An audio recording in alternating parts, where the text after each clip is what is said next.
Buenos días, autoridades, intervinientes, amigos todos.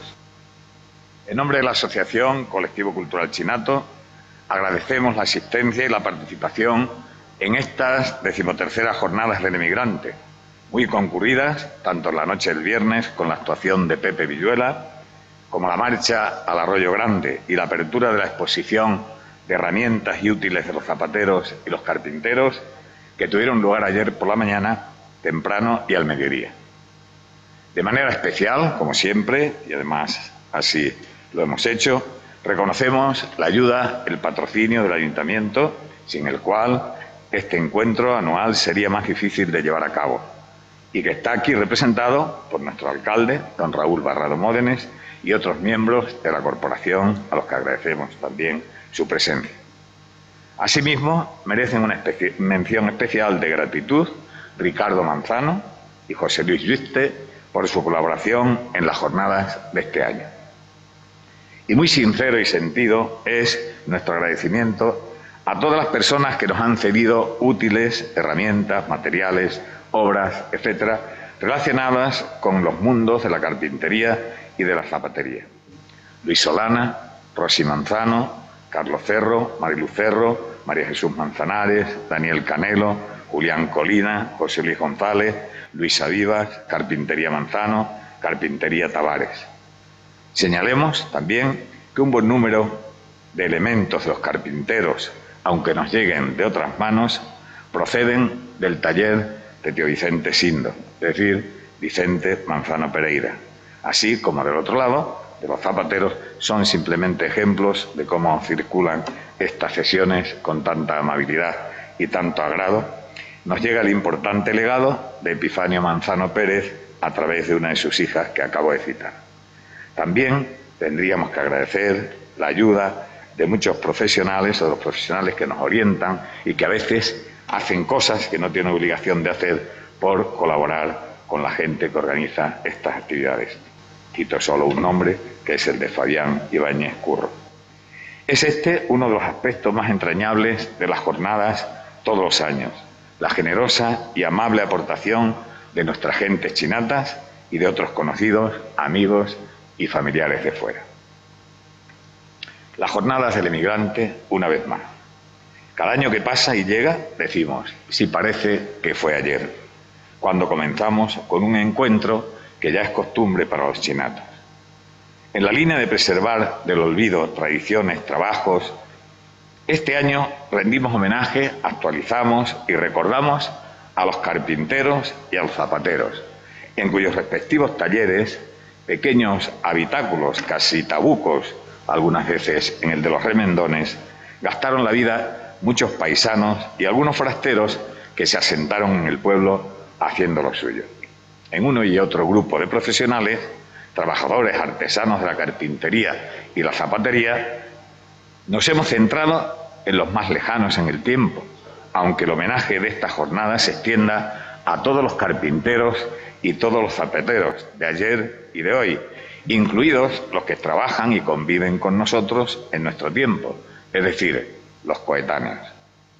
Si prolífica fue la profesión de los carpinteros, no le fueron a la zaga los zapateros. Hasta 20 y tantos lleva a haber algún año en este pueblo. Los carpinteros son más, ¿no? De unos y otros, algunos formaron parte de la migración sociológica, la de irse a buscar el sustento fuera del terruño, al extranjero o a las grandes ciudades del país. En Cuba, por ejemplo, hubo zapateros chinatos y de allí trajeron una forma peculiar de tacones, los famosos tacones cubanos. Como es usual, en oficios, ocupaciones y profesiones, las que rememoramos hoy nos ofrecen también sagas familiares, aunque hay excepciones en que la cadena se interrumpió. Y lo usual es la convivencia de distintas generaciones familiares, de ascendientes y descendientes, y que los oficios se aprendiesen en la familia, por lo que se aseguraba la pervivencia de los mismos. Tales las sagas de Vivas, Manzanos, Tavares, Oliva, Ibáñez, Rodríguez, etc. El no citar no es intencionado, sino que será algún olvido, alguna deficiencia de las muchas que tenemos. De carpinteros y zapateros, de sus profesiones respectivas, nos hablarán hoy Ricardo y José Luis, a su libre albedrío. Ellos lo saben que así es, y criterio. Les reitero la gratitud por ese desinteresado hacer pueblo en común con las gentes del colectivo. Como apuntaba al principio, desde ayer y a partir del lunes, en las escuelas, actual Colegio Público Fray Alonso Fernández, ofrecemos una exposición de útiles y herramientas y algunas cosas más de la carpintería y la zapatería.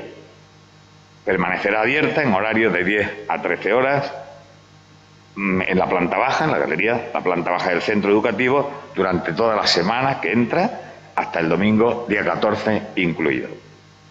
Los utensilios que allí admiramos son trozos de nuestra historia común, y la sola mención de sus nombres despierta sentimientos de nostalgia, admiración, reconocimiento.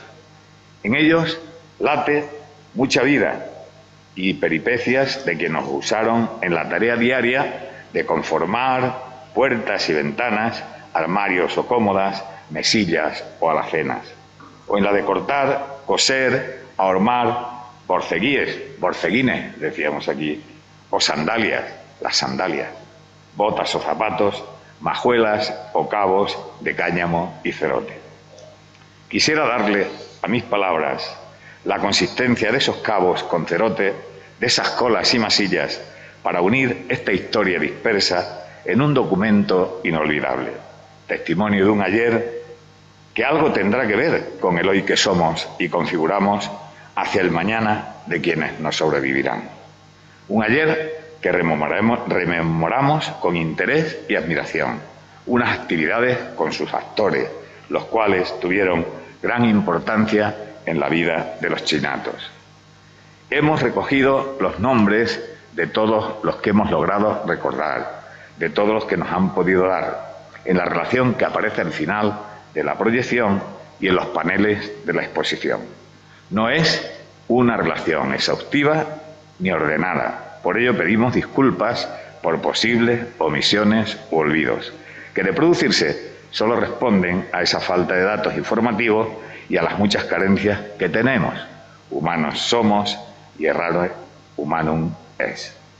Con respecto a los nombres de nuestros carpinteros y zapateros, no pasaremos de largo unas denominaciones que, al tiempo de señalar lazos familiares, descubren usos y rasgos del habla local. Así, tío Paco Carolina, Francisco Rodríguez, tío Paco el alcalde, era así conocido por ser hijo de Carolina Barrado. Del mismo modo, Juan Boni, ese el achicamiento que hay de la expresión, por serlo de Bonifacio Manzano, o Vicente Sindo, hijo de Gumersindo Manzano.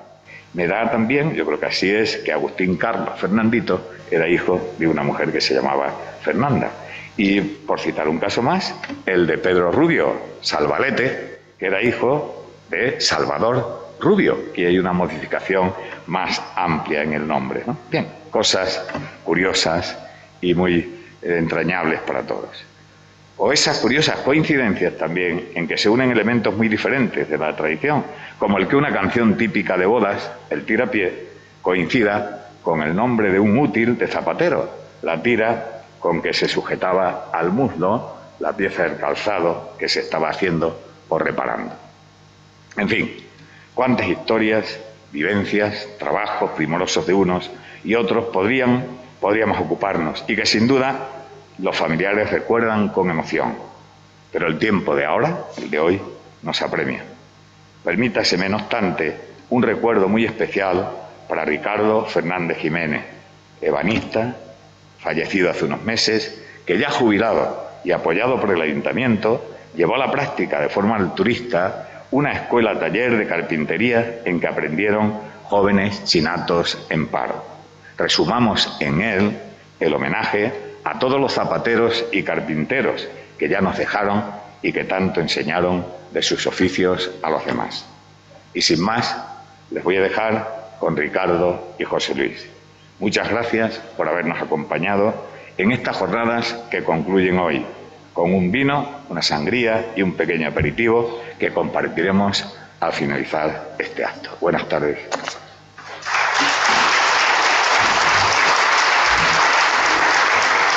Tiene la palabra Ricardo Manzano, que va a hablarnos de los carpinteros.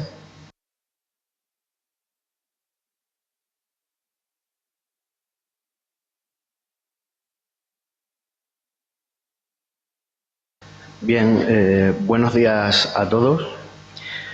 Por no alargarme en exceso, permitidme hacer un saludo general a las dignísimas autoridades y a todos los miembros del colectivo cultural que han tenido a bien contar conmigo para este acto, en especial a Florentino, colega en el mundo de las letras y artesano de la cultura de nuestro pueblo. No voy a prometer no alargarme, puesto que esta siempre es la primera y fundamental mentira de un discurso, pero sí intentaré hacer algo ameno y lleno de sentido, que espero que les brinde un rato agradable y que sirva de justo homenaje a un gremio al que me honra pertenecer. Para esto he querido dividir esta intervención en 3 capítulos principales y un colofón, además de este preámbulo que ya va llegando a su fin. Pasemos, pues, al primero de los bloques que he querido titular del noble oficio de la carpintería. Partiendo siempre de lo obvio, por deformación profesional, diré que la Real Academia define carpintería como oficio de carpintero y taller o tienda donde trabaja el carpintero. El carpintero, por su parte, según la misma autoridad nos define, sería la persona que por oficio trabaja y labra la madera, ordinariamente común. Ahí es nada, porque créanme que no hay nada menos común y menos ordinario que la madera. Pero volviendo al terreno de las palabras, lo realmente curioso y casi bello del vocablo es su historia, su origen, su etimología. Carpintero nos remite al latín carpentum, de raíces a su vez celtas. Este carpentum no es ni más ni menos que un antiguo carruaje, como no de madera, de tipo cubierto, bastante ligero, de 2 ruedas y que generalmente era tirado por un par de mulas. Este vehículo era ya usado en la antigua Roma y su uso estaba vinculado a las matronas romanas en la República y después, en la época del Imperio, como privilegio de las mujeres de la familia imperial. Así pues, carpentarius era el artesano que se dedicaba a fabricar y componer este tipo de artilugio. Después, por extensión, se empezó a emplear el término a todo aquel artesano que oficiaba con la madera como materia prima, que es el uso que ha llegado a nuestros días. Otros ha habido que se han empleado con más o menos fortuna o para usos más especializados, como ebanista, pero el que efectivamente ha triunfado y se ha generalizado ha sido el de carpintero.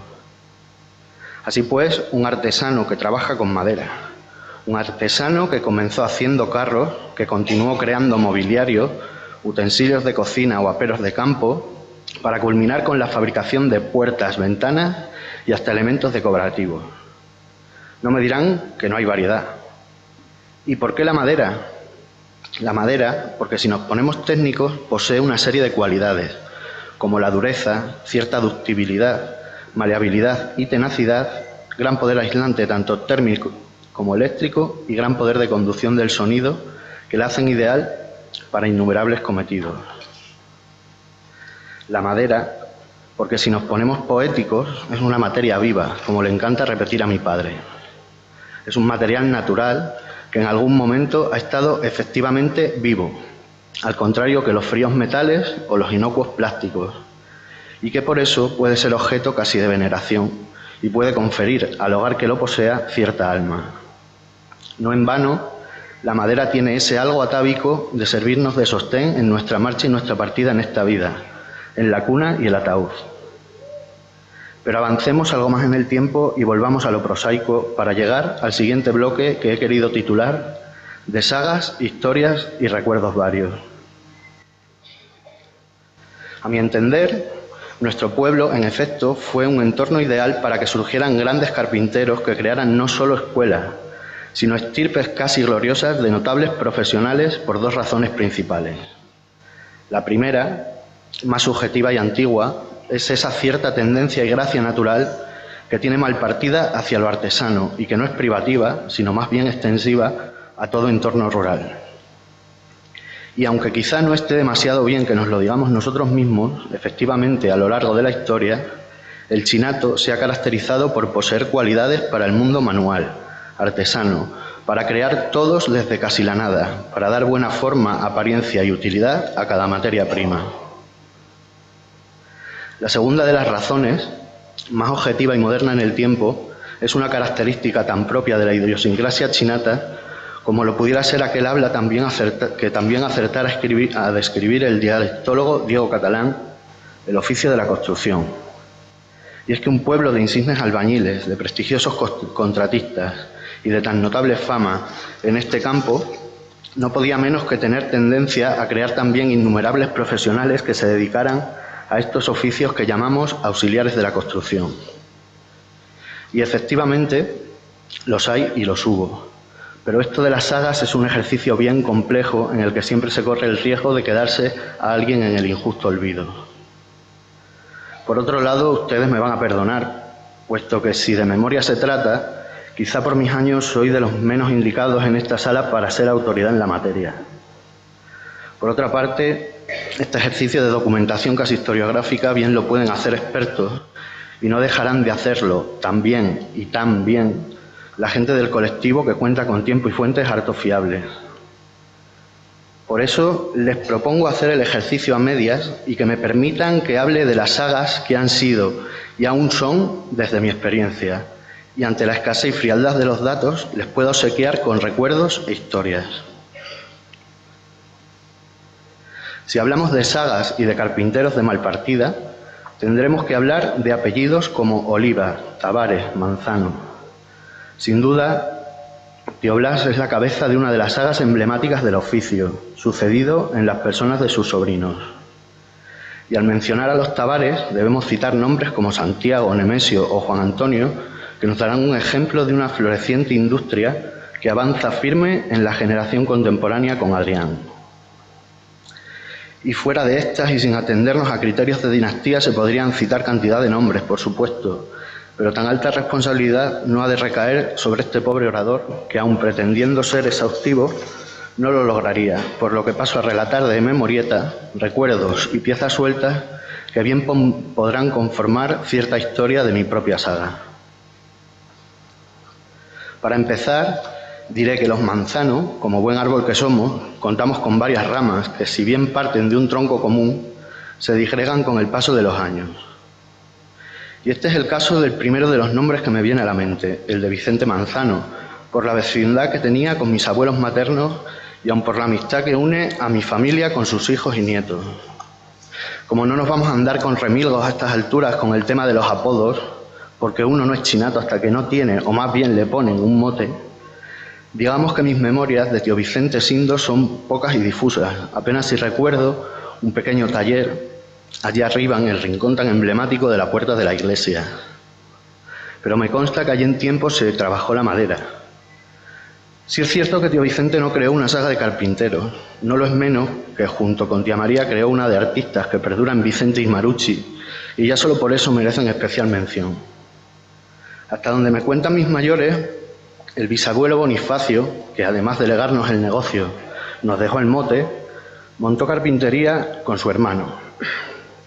Tras separar sus destinos, cada uno siguió oficio por su cuenta. Al bisabuelo lo heredó el abuelo Juan, al que siguió mi padre, que además de negocio y mote, heredó también el nombre. Y así, por acumulación, desde aquellos entonces hasta ahora, partiendo de un pequeño taller artesano, llegamos a lo que hoy es una industria moderna y puntera en la que mi hermano y yo tratamos de mantener el tipo, si me perdonan la inmodestia. Del abuelo sí que tengo recuerdos, un hombre afable y muchachero, rodeado siempre de sus nietos, de inconfundible boina calada para tapar su calva, ya fuera verano o invierno, que tenía la curiosa costumbre de comer huevo crudo. Sin perjuicio de que alguien pudiera tener otros, puesto que la memoria es libre, estos son mis recuerdos. Lo que más me viene a la mente de mi abuelo es sin duda esa suerte de excursiones que hacíamos a la que llamábamos la casa de arriba. Ese viejo caserón en ruinas que se encontraba enfrente de los actuales salones parroquiales era usado a modo de almacén para guardar una de las ramas del negocio, los ataúdes. Puede parecerles tétrica la imagen de un crío, no pocas veces acompañado de alguna más, jugando entre ataúdes. Tampoco es que nosotros lo dulcificásemos demasiado, porque ni siquiera así los llamábamos, que nos referíamos a ellos como cajas de los muertos. Pero les garantizo que, a pesar de lo que pueda parecer, en el plano lúdico era de lo más divertido juguetear entre cajones o con los cristos de plástico que se clavaban en las tapas. Había un curioso olor en la sala, como a cera de pulir, de los líquidos reparadores que se usaban para ponerlos a punto. Luego, por esa suerte de cosas que trae el progreso, se dejaron de hacer los velatorios en las casas, se pasó a los tanatorios y a las funerarias, y el negocio de los ataúdes pasó a mejor vida. Les puedo asegurar que perdimos negocio, pero ganamos en tranquilidad, porque acabaron así los timbrazos o llamadas de teléfono que se podían dar cualquier día y a cualquier hora de la madrugada, por esta manía que tenemos los humanos de morirnos a deshoras. Luego, un buen día, nos mudamos de casa. Fuimos a parar a la Fuente Vieja. Tendría yo por entonces no más de 3 o 4 años, y hasta los 10 u 11 en que se trasladó a su actual ubicación, estuve viviendo literalmente encima de la carpintería. Como comprenderán, las posibilidades eran infinitas. Juegos con serrín, virutas, retales de tablas y unos cuantos trabajadores o el mismo abuelo ya jubilado que siempre estaban dispuestos a fabricarnos en un rato libre una espada y un escudo de madera. Había ruido, había polvo, y a quién le importaba. Aquello estaba plagado de un variado aparataje más que suficiente para satisfacer una incipiente curiosidad en su etapa infantil. Y allí, reinando en aquellos fueros, la figura inconfundible del gran Pedro. Pedro era un tipo muy suyo, un hombre de carácter, metódico e imperturbable, pero amable con los pequeños. Pedro empezó a trabajar con el abuelo y se jubiló con mi padre. Era un hombre de la vieja escuela que se dedicó a trabajar y a enseñar sin ejercer de docente, con métodos poco pedagógicos, pero que a todas luces, viendo los resultados, han resultado ser de lo más efectivo. No sé si me entienden. Con el tiempo se fue convirtiendo más que en un referente en toda una institución en aquel microcosmos que era el taller.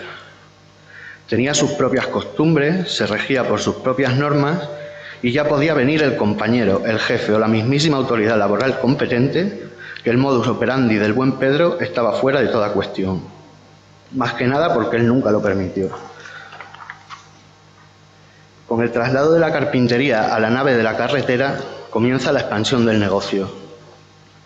Mi padre superó la artesanía y creó cultura de empresa a base de mucho esfuerzo, trabajo inmenso y más aciertos que errores. Supo leer correctamente los signos y anticiparse a los tiempos que le fueron viniendo, para llegar a conseguir toda una industria moderna que sigue manteniendo vivo el espíritu de la carpintería. Pero como parece que el pudor y la modestia nos permiten glosar de forma abundante antiguos y muertos, pero nos sugiere prudencia a la hora de hacerlo con vivos y contemporáneos, permítanme pasar al último de los bloques que he querido titular de tiempos pasados, presentes y futuros. Si recuerdan bien, todo empezó con un artesano que se dedicaba a fabricar carros para las mujeres en Roma. A partir de ahí, hemos ido avanzando en el tiempo y acotando el espacio al que nos es propio, a nuestra malpartida, para encontrarnos con modernos talleres bien provistos con máquinas y tecnología varia. Efectivamente, el siglo XX, sin entrar en juicios de valor, tan solo remitiéndonos a hechos, trajo consigo la industrialización en todos los sectores y cambió el modelo más manual y artesano a otro completamente tecnológico. Poco a poco los martillos, azuelas, gubias, formones y serruchos fueron dando paso a sierras de cinta, regruesadoras, lijadoras mecánicas, canteadoras, hasta llegar a máquinas ultramodernas, pantógrafos, líneas de montaje de blocs, seccionadoras, máquinas de control numérico dotadas de cierta inteligencia artificial que les proporciona un ordenador que ejerce a manera de cerebro. Y el mismo que ayer cortaba, clavaba o lijaba, hoy teclea e introduce datos con un teclado. La madera pura ha dado paso a productos manufacturados a base de ella, como aglomerados, chapas y otras cosas que en pro de una mayor utilidad del producto final se usan hoy. No será preciso entrar en valoraciones, se pierden y se ganan cosas, qué duda cabe. También el artesano que hacía carros, como se venía haciendo desde tiempos de la antigua Roma, en su momento le parecería una locura que a alguien se atreviera a sugerirle fabricar puertas y ventanas para cubrir los vanos de las casas. En cualquier caso, no pretendemos tampoco juzgar el presente, ya que carecemos de perspectiva para tal empresa. Así que dejemos que los que nos sobrevivan se ocupen de ella y pasemos, puesto que ya he abusado bastante del auditorio, a rematar con el colofón. Sirva la presente intervención para rendir homenaje a un colectivo, el de los carpinteros, de honda tradición y profunda raigambe en nuestra malpartida. Sirva para reconocer a una serie de grandes hombres que, partiendo de fabricar carros de tiro y pasando por la sutileza del trabajo manual, han conseguido construir notables industrias que son referentes en no pocos lugares. Sirva, en fin, de reconocimiento a unos artesanos que supieron conjugar a partes iguales profesión y arte para hacer de un oficio algo muy noble.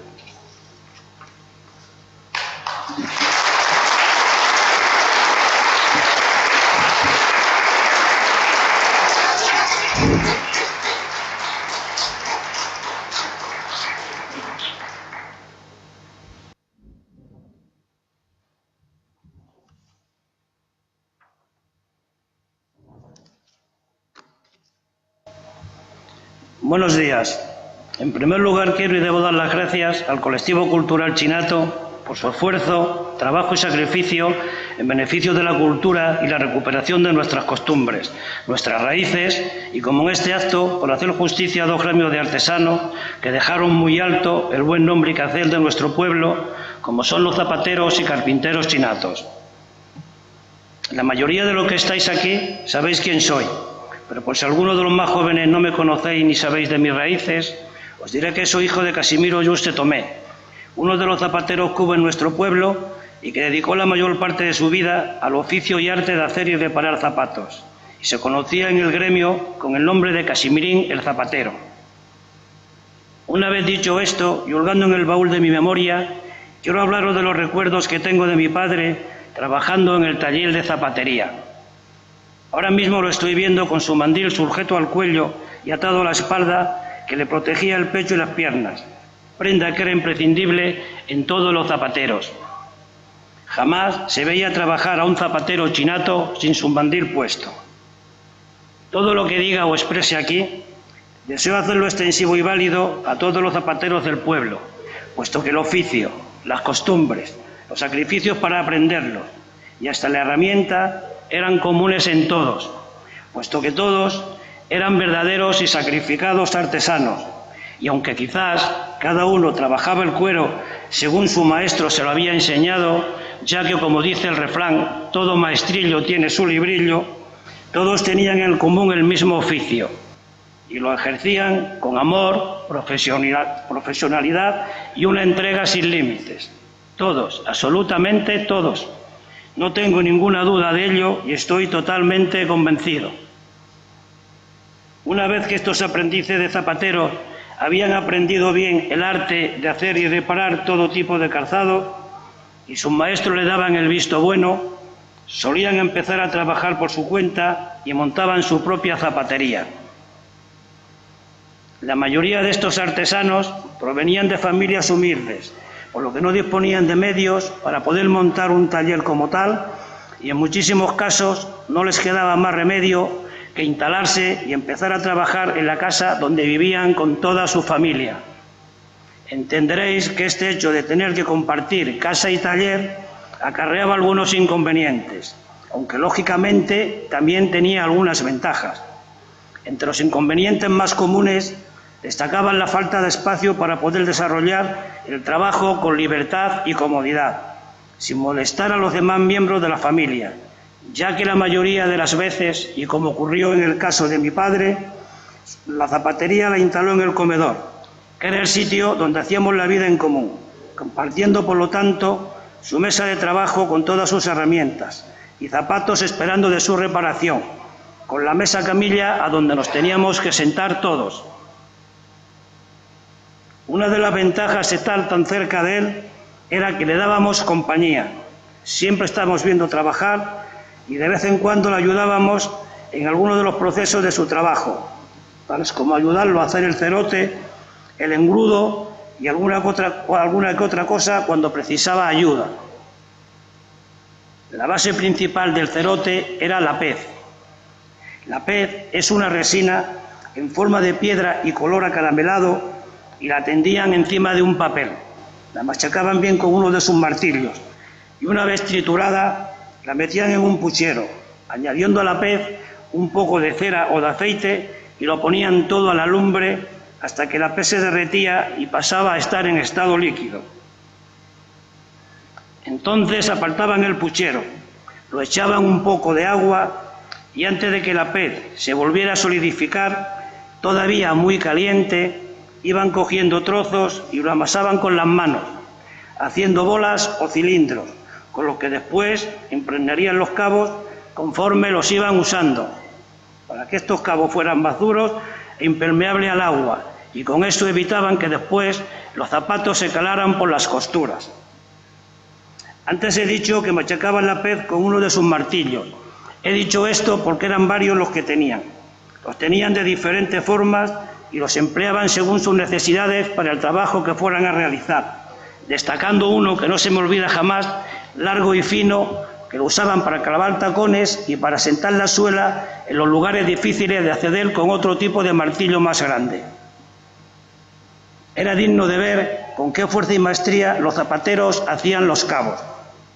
Para hacer los cabos compraban ovillos de cáñamos y de él, también con oficio, iban cortando trozos de algo más de 1 metro de longitud y dependiendo de dónde o para qué fueran a emplearlos, unían más o menos un número determinado de hilo, normalmente solían ser 3, y pasándolos por debajo de la silla donde se sentaban para trabajar, haciendo unos movimientos precisos y profesionales, estirando los brazos a la vez que iban untando la fibra del cáñamo con el cerote que he mencionado antes, y después de mucho oficio y trabajo lograban tener unos cabos perfectos para coser el cuero y unirlo a lo que sería el piso del zapato.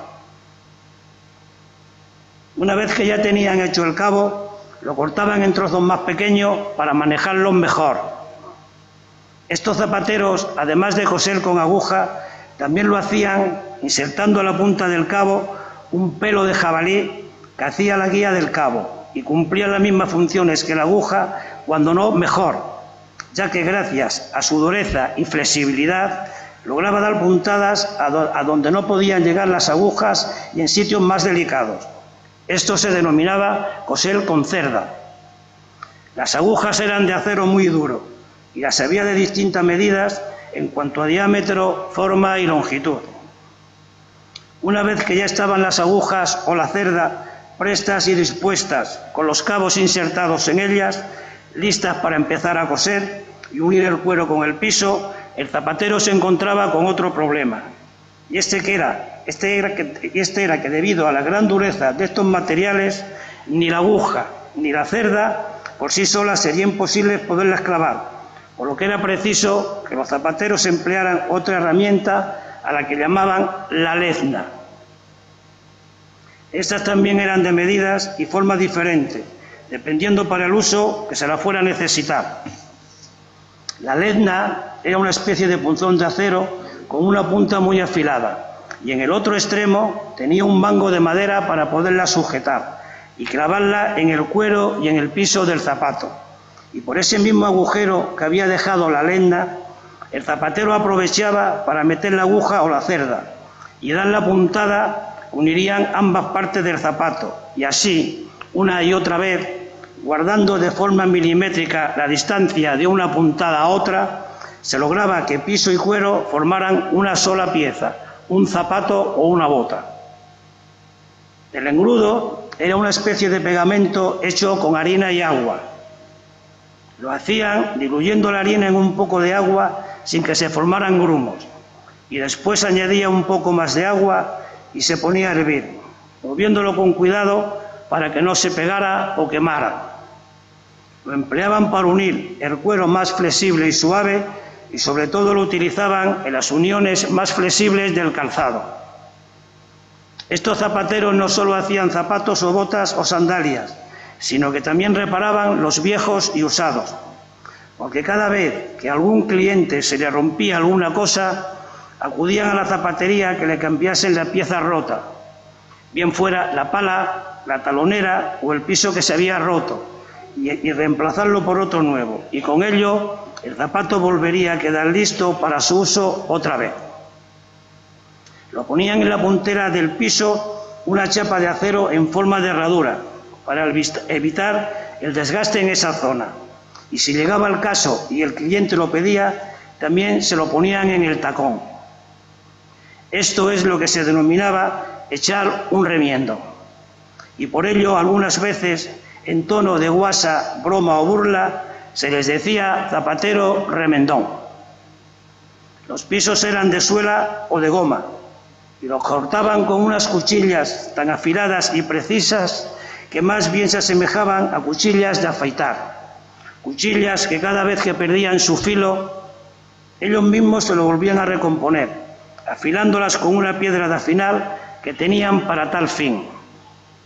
Los pisos y el tacón, sobre todo los de suela, los remataban lijándolos con la escofina. Esta era una herramienta parecida a una lima de acero, pero con los dientes más largos y gruesos. Todos los zapateros tenían unos patrones ya establecidos de distintas formas y medidas, y apoyándolo sobre la pieza del cuero, lo iban cortando con la cuchilla o la tijera, dándolo la forma del calzado que tenían que fabricar. Una vez cortado el cuero, lo colocaban sobre hormas de madera y lo iban tensando con los alicates, a la vez que lo sujetaban con unos clavos que llamaban chinches, apoyándolos en el borriquete o usando el tirapié. Esto era una correa con la que el zapatero sujetaba la horma a su muslo para que no se moviera y poder trabajar bastante mejor. Y ahora ya hecho todo esto, unían las distintas partes del zapato cosiéndolo de la manera que he mencionado antes y puliéndolo y sacándolo brillo, ya tenían hecha una obra de arte que alguien disfrutaría en sus pies, un zapato hecho a la medida exacta del pie de su dueño. Era digno de ver con qué ternura y delicadeza estos hombres, con sus manos curtidas y encallecidas de tirar de los cabos y cortar el cuero, no obstante, cogían los pies de la persona a la que habían de hacer los zapatos y con una suavidad propia de platero se los apoyaba sobre una especie de regla milimétrica y los medía a la perfección, tomando todas las medidas del pie, de manera prácticamente exactas, y después con ella lograr hacer unos zapatos casi perfectos, que se adaptaban al pie lo mismo que si se tratara de un guante, porque estos hombres, más que trabajar todos los días, lo que hacían era retrabajar. Primero trabajaban para su propio sustento y disfrute, y después, y quizás más importante, trabajaban para el disfrute y gusto de los demás. Cuando al principio dije que esto es un arte, lo he dicho bien, porque de verdad el oficio de hacer zapatos a la medida de cada pie es un arte, y su autor es un artista. Y cuando éste se realiza con profesionalidad, mimo y cariño, pensando en el pie de la persona que va a usar el zapato, todavía lo es mucho más, llegándose a crear una unión, una complicidad y una comunión entre el zapatero que hace el zapato y la persona que lo está usando, que yo me atrevería a decir que eso es el verdadero alma del zapato. Pero lógicamente esto es el alma de un zapato artesano, no de un zapato hecho en serie y por máquinas que ni sienten ni padecen. Y ya para terminar, y si cabe para dar más fe y credibilidad a esto que os he dicho, me gustaría que ahora mismo recordemos nuestro querido folclore chinato y veamos que hasta en él se reconocen estos lujos y méritos de este tipo de calzado, cuando en una de sus composiciones dice así: Un zapatito bien hecho, en los pies de una chinata, ¿cuántos corazones matan? A mi padre y a todos los chinatos, a todos los zapateros chinatos, a todos. Muchas gracias.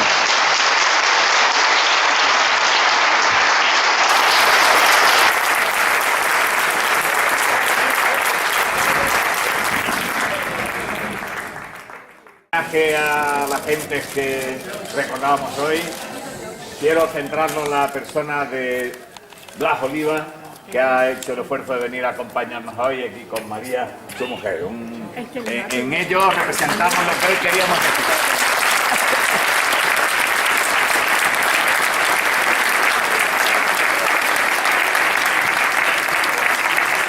Gracias. Bueno, ahora un vinito por ahí a la puerta. Gracias a todos.